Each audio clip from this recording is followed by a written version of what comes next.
또 간음하지 말라 하였다는 것을 너희가 들었으나 나는 너희에게 이르노니 음욕을 품고 여자를 보는 자마다 마음에 이미 간음하였느니라. 만일 내 오른 눈이 너로 실족하게 하거든 떼어내버리라. 내 백체 중 하나가 없어지고 온몸이 지옥에 던져지지 않는 것이 유익하며, 또한 만일 내 오른손이 너로 실족하게 하거든 찍어내버리라. 내 백체 중 하나가 없어지고 온몸이 지옥에 던져지지 않는 것이 유익하니라. 또 일러스되 누구든지 아내를 버리려거든 이혼 증서를 줄 것이라 하였으나 나는 너희에게 이르노니 누구든지 음행한 이유 없이 아내를 버리면 이는 그로 간음하게 아니며, 또 누구든지 버림받은 여자에게 장가지는 자도 간음함이니라. 아멘. 오늘도 하나님께서 말씀 가운데 여러분에게 음성을 들려주시고 새 힘을 주시는 그런 회복이 있는 시간이 되기를 축복합니다. 아멘. 저희가 이제 5월 가정의 달을 맞이해서요, 2주 동안 가정에 대한 이제 말씀을 나눴고, 오늘 다시 이제 우리가 산상수훈으로 돌아오게 됩니다. 여러분, 산상수훈의 말씀을 보시면서 어떠십니까? 되게 이렇게 아주 쏙쏙 잘 들어오고 쉽게 이렇게 받아들여지는 말씀이십니까? 사실은 그렇지 않죠. 이게 산상수훈의 말씀이 쉽게 이렇게 받아들여지지 않는 말씀입니다. 왜냐하면 예수님이 특별히 이 산상수훈에서는요, 보통 때보다 더 강한 어조로, 더 극단적으로, 더 파격적으로 예수님이 말씀을 해석하시고 표현하시는 것들이 곳곳에서 드러나기 때문에 우리 역시도요, 이 말씀이 그렇게 쉽게 쏙쏙 마음에 받아들여지지 않는 것이 사실인 것이죠. 그리고 어떤 때는 솔직히 이 말씀 또 읽고 싶어지세요? 아니요, 또 읽고 싶지 않다라는 마음이 드는 것이 사실입니다. 그런데 산상수훈의 말씀을 예수님이 왜 이렇게 극단적이고 강하게 이렇게 말씀하시나, 예수님의 의도를 알고 이 산상수훈에 갇혀져 있는 이 산상수훈을 이해하는 틀을 좀 더 폭넓게 우리가 알고 읽게 되면은요, 아, 예수님이 왜 이렇게 하셨구나, 이런 의미에서 이렇게 말씀하고 계시는구나 해서 산상수훈을 그렇게 부담스럽지 않게, 또 예수님의 말씀을 제대로 이해하면서 우리가 받아들일 수 있다는 것이죠.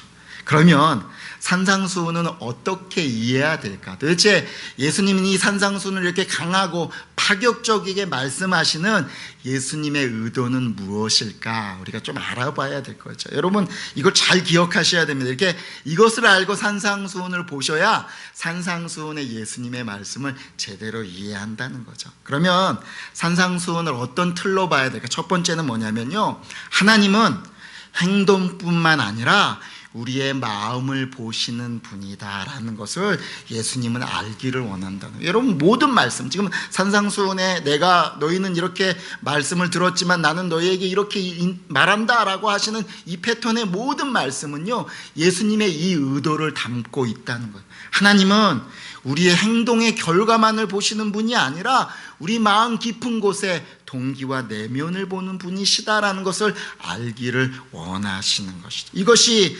산상수훈에서 꼭 드러나기를 원하시고 우리가 깨닫기를 원하시는 중요한 원리인 것입니다. 아니, 어떻게 말하면요, 하나님은 우리의 마음을 더 중요하게 보고 계신다라고 말씀하고 있는 것이죠. 당시 종교 지도자들은요, 하나님께서 주신 이 율법을 철저하게 지켜내려고 엄청난 열심을 가지고 있었습니다. 그도 그럴 것이, 이것이 내가 하나님 앞에 드러내는, 하나님 앞에 보여드릴 수 있는 의다라고 생각했고요, 이것이 천국에 들어가는 열쇠이다라고 생각했기 때문에 열심을 냈던 것이에요. 예. 만약에 여러분에게도 여러분 교회 빠지지 않고 헌금 열심히 하고 막 이런 것들이 여러분 천국에 들어가는 열쇠입니다, 이거 못하면 한 칸씩 뒤로 가고 이거 잘하면 한 칸씩 앞으로 갑니다, 만약에 여러분에게 이렇게 얘기했다면 여러분도 그렇게 하셨을 거예요. 예. 종교 지도자들이 그랬다는 것이죠. 그렇기 때문에 하나님이 정말 말씀하시는, 하나님이 마음의 중심을 두고 계시고 마음을 귀하게 여기신다라는 이것보다 그들은 행동의 결과만에 더 관심과 집중을 하게 되었던 것입니다. 그런 그들에게 예수님이 이렇게 메시지를 던지고 계십니다. 율법의 진정한 실천과 순종은 마음에서 시작되는 것이다 라고 말씀하고 있다는 것이죠. 우리 27절과 28절 말씀 같이 읽겠습니다. 또 간음하지 말라 하였다는 것을 너희가 들었으나 나는 너희에게 이르노니 음욕을 품고 여자를 보는 자마다 마음에 이미 간음하였느니라. 간음하지 말라, 이 계명은 10계명 중에 제7째 계명들, 그래서 7계라고 우리가 보통 얘기하잖아요. 종교 지도자들 이거 잘 지키려고 정말 노력했습니다. 내가 행동으로 내가 남자나 여자를 건드리지 않기 때문에 나는 간음하지 않았다, 나는 하나님 앞에 깨끗하고 의로운 자다라고 자신은 자부했습니다. 그러나 그들에게 주님은 이렇게 말씀하시는 거죠. 하나님은 너의 마음을 보고 계셔. 내가 마음으로 여인을 범하면 이미 간음한 것이다 라고 마음의 중요성을 말씀하고 있다는 것이죠.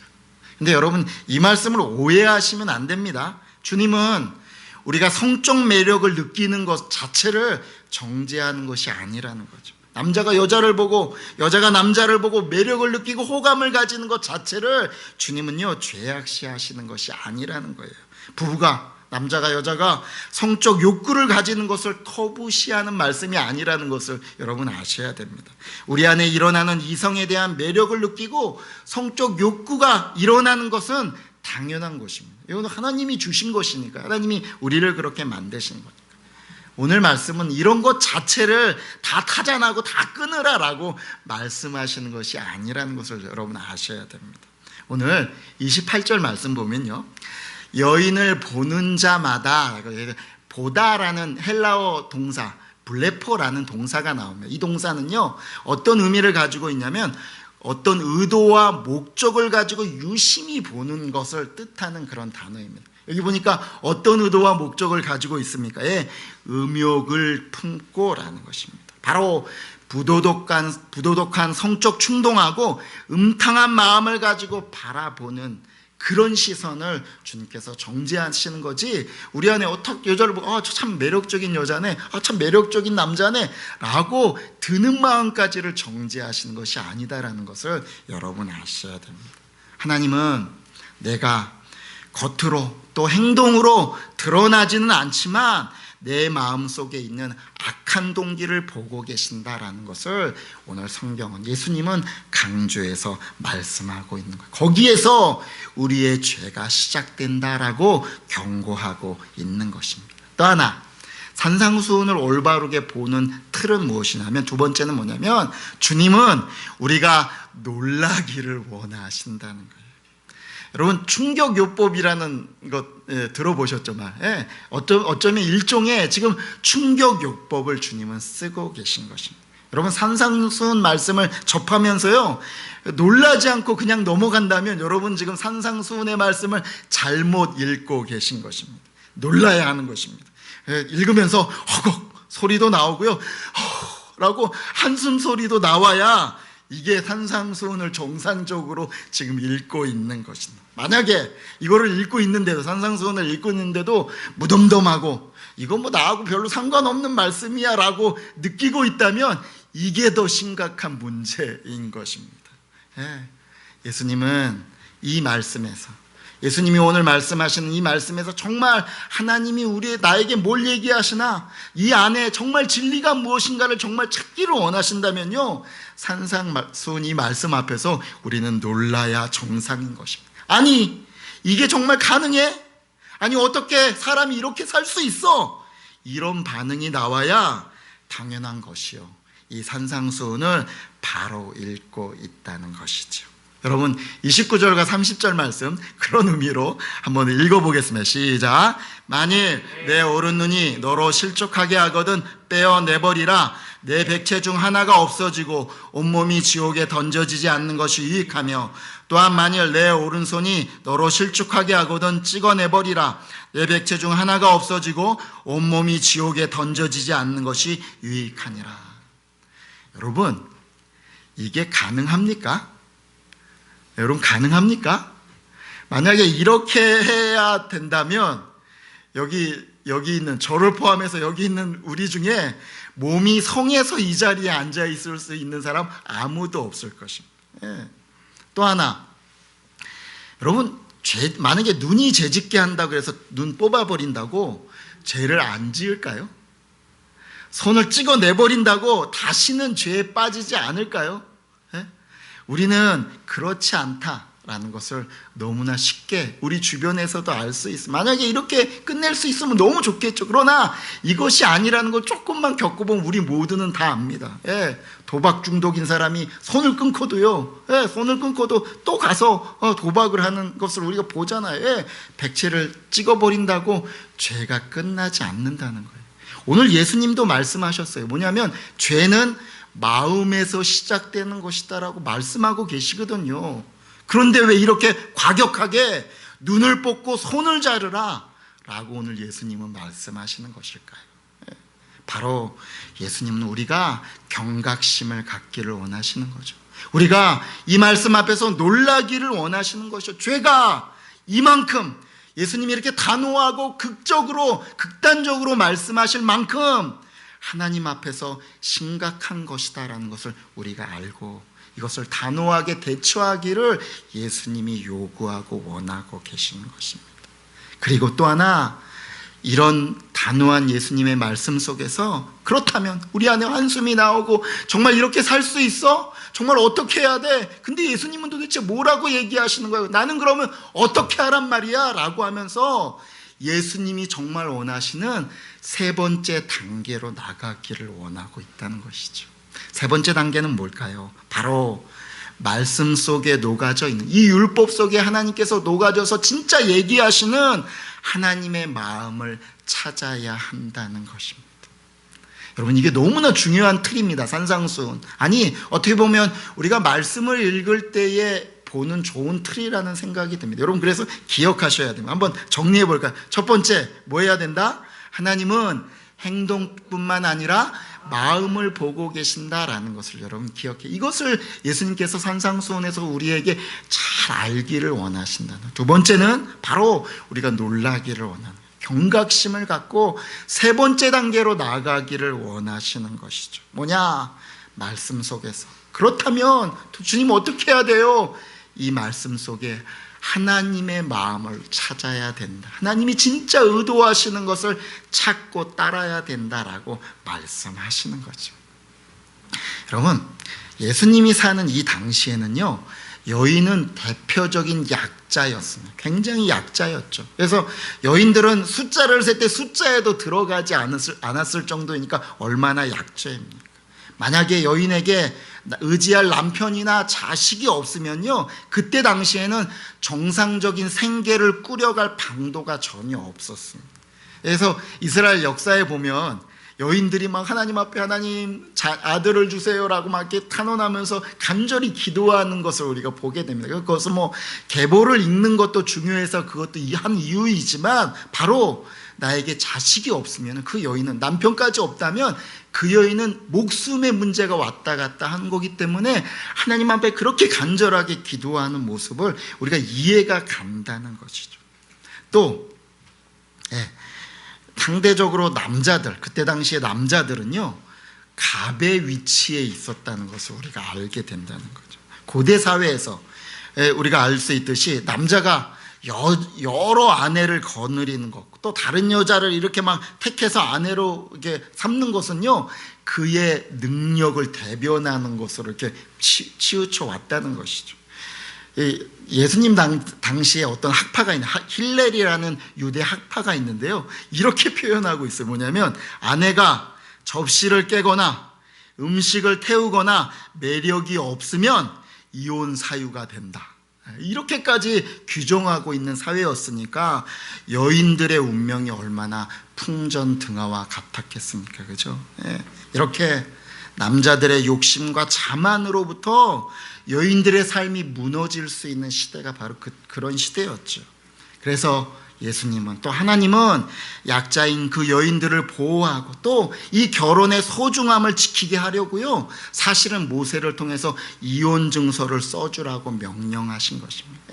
오히려 이혼 증서를 쓰면서 이 여인을 보호하고 결혼 생활을 유지해야 되는데, 이혼이 어렵게 하시려고 이혼 증서를 써주라라고 말씀하신 거예요. 그런데 이것이 점점점 후대에 와서 변질되게 버렸습니다. 오히려 여인을 버리고 이혼하는 정당한 사유로 바꿔버렸던 거죠. 이혼 증서만 써주면 언제든지 이혼이 가능하다라고 주장했던 것입니다. 그런 그들에게 주님이 오늘 말씀하시는 것이죠. 우리 31절과 32절 말씀 읽겠습니다. 또 일렀으되 누구든지 아내를 버리려거든 이혼 증서를 줄 것이라 하였으나 나는 너희에게 이르노니 누구든지 음행한 이유 없이 아내를 버리면 이는 그로 간음하게 아니며 또 누구든지 버림받은 여자에게 장가드는 자도 간음함이니라. 예수님이 이렇게 과격하게 강한 어조로 말씀하시는 것, 오히려 여인을 보호하고 결혼의 소중함을 지켜야 한다라는 것을 강조하는 거죠. 예수님의 의도가 뭘까? 그냥 우리가 쉽게 얘기하면 마치 이혼하는 사람은 다 간음죄인으로 만들려고 하는 것처럼 보인다는 거죠. 그러나 아니라는 거예요. 예수님은 그런 의도가 아니라는 거죠. 우리가 성경에서 보듯이 성경도요, 어쩔 수 없는 이혼에 대해서 분명히 언급하고 있는 것들을 우리가 보게 된다는 거죠. 그러면 이 오늘 우리가 읽은 간음하지 말라라는 이 전체 문맥에서 정말 예수님은 무엇을 가르치려고 하시는 것일까? 이 율법 안에, 이 말씀 속에 녹아있는 하나님의 마음은 진짜 무엇일까? 이것입니다. 남녀 모두 서로를 인격적으로 존중해야 된다라는 것이 하나님의 마음이라는 거죠. 성경은요, 남녀의 차이를 잘 인정하고 있습니다. 근데 이것은 차이일 뿐이지 차별이 아닙니다. 누가 한쪽이 더 우월하다라고 말하고 있지 않다는 것이죠. 하나님께서 만드신 그대로 서로의 차이를 성경은 분명하게 인정하고 있어요. 그러나 모두 동등하고 존귀하다라고 분명히 얘기하고 있다는 거예요. 에베소서 5장 보면은요, 남녀 관계, 특별히 아내와 남편의 관계를 어떻게까지 비유하냐면 교회와 주님의 몸인 교회와 교회의 머리 되신 예수님의, 주님의 관계로 이렇게 설명하고 있다는 거예요. 우리 에베소서 5장 32절과 33절 말씀 읽겠습니다. 이 비밀이 크도다. 나는 그리스도와 교회에 대하여 말하노라. 그러나 너희도 각각 자기 아내를 사랑하기를 자신같이 하고 아내도 자기 남편을 존경하라.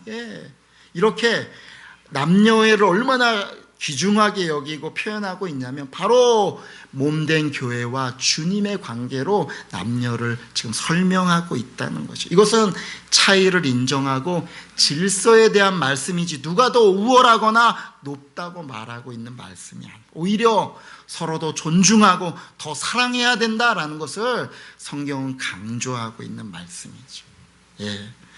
여러분, 이 말씀을 통해서 우리가 알아야 됩니다. 하나님은 남녀를 존귀한 인격체로 만드셨다는 거예요. 그래서요, 서로가 서로를 존중하고 더 알아가야 된다는 거죠.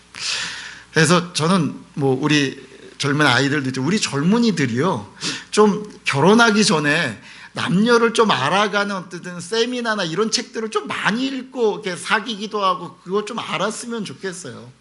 그래야 자충우돌도 좀 덜하고 더 아름다운 결혼 생활을 할 수 있어요. 그래서 좀 그런 걸 많이 좀 했으면 좋겠다 생각이 돼요. 여러분도 자녀들에게 그런 책들을 좀 권해주세요. 남녀의 차이, 화성에서 온 남자, 금성에서 온 여자, 이건 너무 오래돼 있긴 하지만 또 그런 류의 책들이 되게 많거든요. 이해할 수 있는 그런 세미나도 참석할 수 있도록, 특별히 결혼 예비학교 이런 것들은 꼭 하고 결혼할 수 있도록 여러분이 권유하시면 참 좋겠어요. 남녀를 잘 차이를 아는 것 중요하다는 거죠. 그런 의미로 우리는 지금 젊은이들이 몇 없지만 기존에 있는 부부들도 또 어른들도 아시라고 한번 테스트를 해보겠습니다. 자, 남녀가요, 멋지거나 예쁜 물건을 보고 이거 어때? 라고 상대방에게 지금 얘기하고 있어요. 남자는 무슨 의도로 이것을 이렇게 얘기할 거? 이거 어때? 대답해 보세요. 어떻게 그런 것 같아요? 이거 정말 멋있어 라고 얘기하는 겁니다, 남자는. 그런데 여자는 이거 어때? 라고 얘기하면 어떤 의도일까요? 사조랍니다, 사조.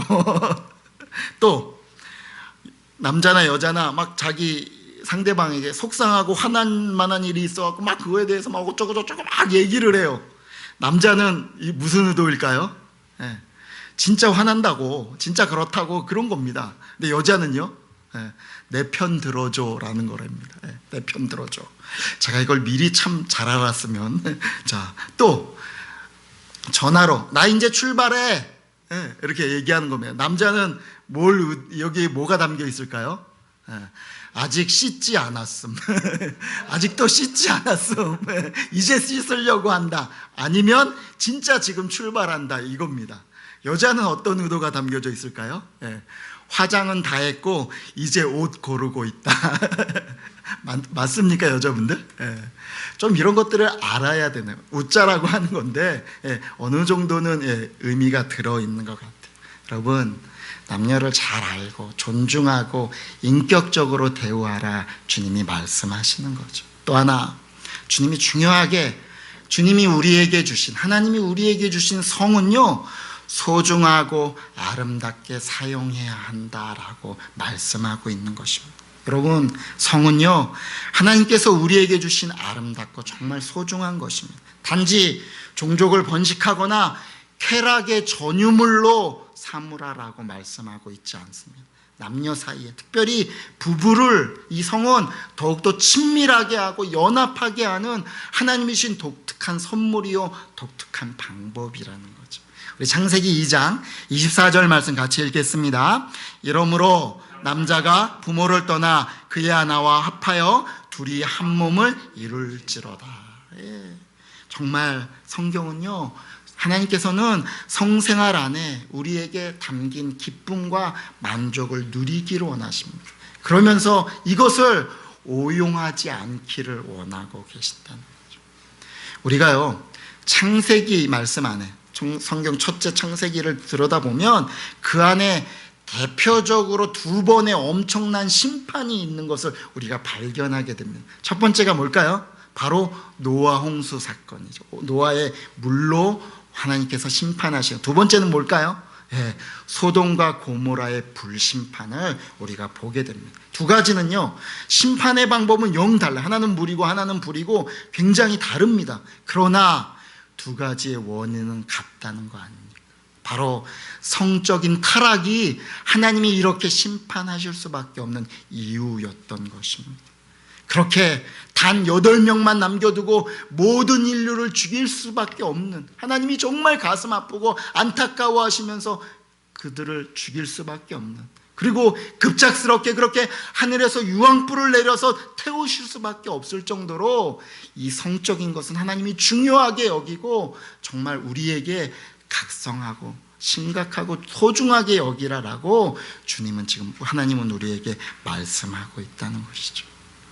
요사이 우리는 우리 한국 사회에서 뉴스를 통해서 다 같이 놀라고 있습니다. 일명 엠번방이라는 이 사건 때문이죠.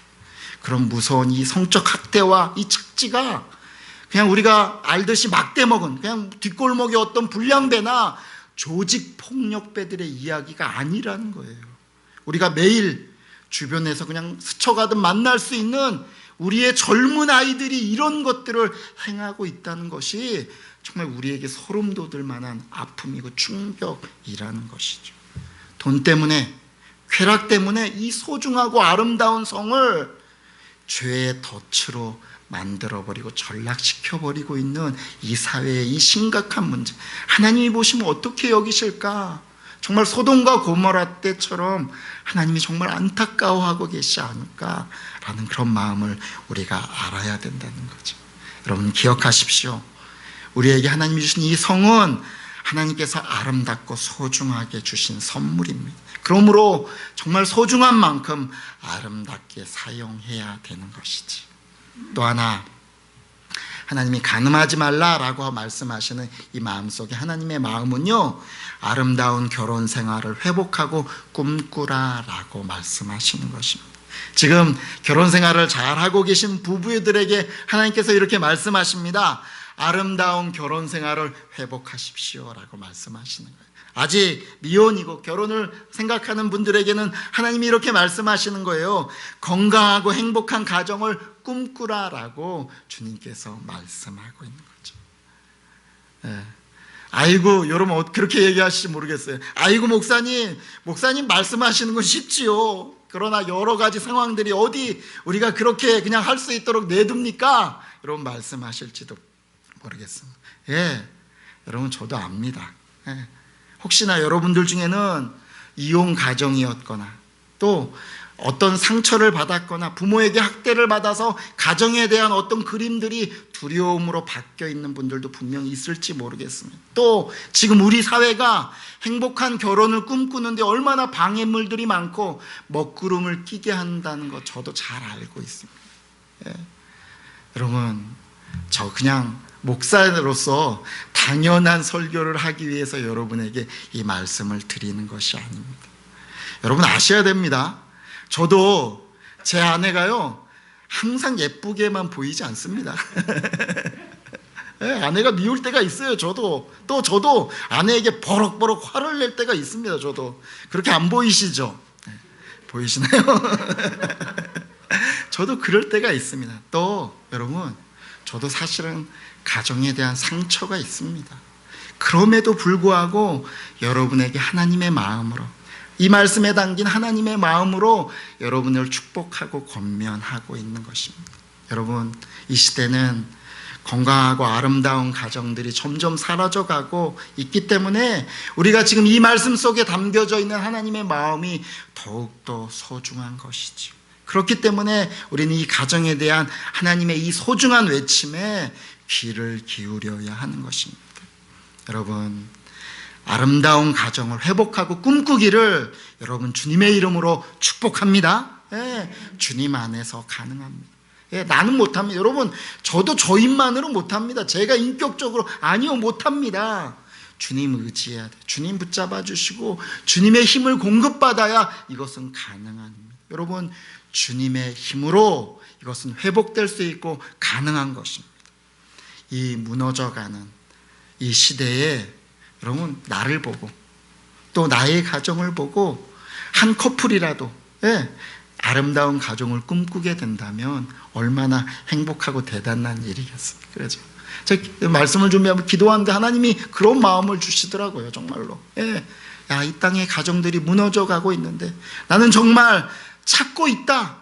아마 세상도 야 이번 뭐 결혼 안 해 뭐 혼자 사는 게 좋아라고 외치고 있지만 속으로는요 찾고 있을 겁니다. 정말 아름다운 가정 내게 보여줄 수 있는 사람이 있냐? 정말 부부가 결혼하는 것이 정말 행복하고 좋은 것이라는 것을 보여줄 수 있는 사람이 있냐라고 찾고 있다는 거죠. 하나님이 찾으신다는 거예요. 여러분 나를 통해서 내 주변 사람이 또 나의 자녀들이 이 아름다운 가정을 꿈꾸게 된다면 그건 얼마나 축복되고 아름다운 일이겠습니까? 주님은 우리가 세상의 빛이요 소금이라고 말씀하고 있습니다. 그런 의미에서요 저는 지금 이제 뭐 오래되신 또 결혼 생활을 오래 하신 우리 어르신들에게 제가 부탁을 드립니다. 우리의 믿음의 이 젊은이들이 가정을 회복하고 이 젊은이들이 아름다운 가정을 꿈꿀 수 있도록요 여러분 기도해 주시고 막 응원해 주시기를 간절히 부탁드립니다. 이렇게 말고요 야 뭐 다 똑같아 그놈이다 그놈이야 뭐 이렇게 말고요 이렇게 얘기하지 마시고 정말 가정이 필요해 라고 하나님이 너의 가정을 축복해 주실 거야 그렇게 할 수 있어 라고 기도하고 응원해 주시는 우리 어르신들 되시기를 진심으로 축복합니다. 사진을 하나 보여주세요. 이게 무슨 사진 같으세요? 남편이 야단 맞고 쫓겨나 있는 사진 아닙니다. 이 사진은요 딸이 아빠의 모습을 찍어서 올린 것입니다. 그 사연이 이래요. 엄마는 얼마 전 항암 치료 후 종양 제거 수술을 받으셨다. 방사선 치료를 받은 엄마와 떨어지기 싫었던 아빠는 엄마의 방문 밖에서 하루 종일 엄마와 대화를 하셨다 라면서 올려진 사진입니다. 저는 이걸 보면서 그런 마음이 들었어요. 아, 이것을 지켜보고 있는 딸은 어떨까? 가정의 소중함이 나도 저렇게 아름다운 부부를 이루어야 되지. 나도 저런 아름다운 가정 정말 소중한 저런 남녀의 관계를 지켜내야지 하는 마음이 그때를 마음 가운데서 일어나지 않았겠습니까? 여러분 오늘 간음하지 말라라고 말씀하시는 주님의 이 어미하신 말씀은요 단지 간음죄만을 방지하고 그만은 하나님의 말씀이 아니라는 거예요. 이 하나님의 마음이 녹아져 있는 말씀입니다. 하나님은 우리가 남녀 모두 서로를 인격적으로 존중하기를 원하고 계시는 거죠. 하나님이 우리에게 주신 이 아름다운 성을 소중하게 사용하기를 원하시고 계시는 것입니다. 바로 아름다운 가정을 회복하고 정말 꿈꾸기를 하나님께서 우리에게 원하시는 것입니다. 오늘 이 말씀을 들은 우리 모든 부르신 가족들에게 이 축복이 임하기를 간절히 소원합니다. 아멘. 같이 한번 기도하겠습니다.